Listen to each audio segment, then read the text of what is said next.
তিনি সেজেগুজে নতুন রাজ্যে প্রবেশ করলেন। তার ভক্তকে কাফনের কাপড় পরিয়ে লাশবাহী খাটে শোয়ালেন। বলছিলাম এক ভণ্ড পীরের গল্প। অনেক পীর আছেন যারা নিজের দল জমানোর জন্য বিভিন্ন রকম উপায় খুঁজে থাকেন। এরূপ একজন পীর নিজের পীরত্ব প্রচারের জন্য এক কৃত্রিম কেরামতির অবতারণা করলেন। তিনি সেজেগুজে নতুন রাজ্যে প্রবেশ করলেন। তার ভক্তকে কাফনের কাপড় পরিয়ে লাশবাহী খাটে শোয়ালেন। মরা কান্না কাঁদবার জন্য কতিপয় লোক নিযুক্ত করলেন। এরপর জানাজা পড়ার জন্য অনেক লোকজন আহ্বান করল। বিশাল জনতা যখন জানাজা পড়ার অপেক্ষা করছে, তখন সেই পীর হঠাৎ করে খাটের নিকটে আসলেন এবং লাশটিকে উদ্দেশ্য করে বললেন, ওম বিইজনিল্লাহ, এর অর্থ আল্লাহর ইচ্ছায় উঠে দাঁড়াও।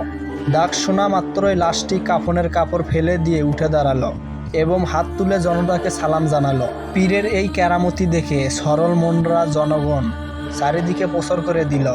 দূর দূরান্ত থেকে লোকজন এসে ভিড় করতে লাগলো তার দরবারে।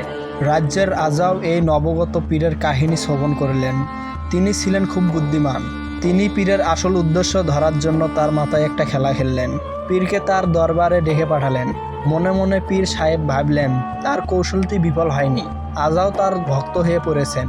তিনি খুশি মনে আজার দরবারে উপস্থিত হলে আজা বললেন, যুদ্ধে আমার সেনাবাহিনীর অনেক লোক মৃত্যুবরণ করেন, ফলে দেশের অপূরণীয় ক্ষতি হয়ে থাকে, কারণ ওইরূপ প্রশিক্ষণপ্রাপ্ত সৈন্য আর পাওয়া যায় না।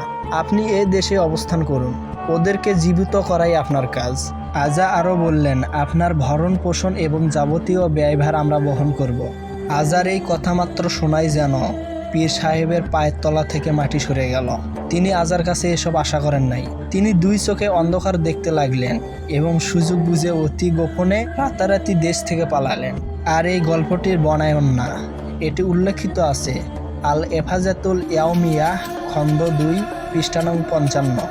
আর হ্যাঁ, এমন ভণ্ড পীরের অভাব নাই এ দেশে, তাই এদের থেকে যতটা পারবেন দূরে থাকবেন, কারণ এরা কথায় এবং কৌশলে এতই জাদুকর, তারা নিমিষে সাধারণ জনগণের মন জয় করে নেয়। তাই যতটা পারবেন এদের থেকে দূরে থাকার। আর ভিডিওটি ভালো লাগলে অন্যদের মাঝে শেয়ার করে জানিয়ে দিন।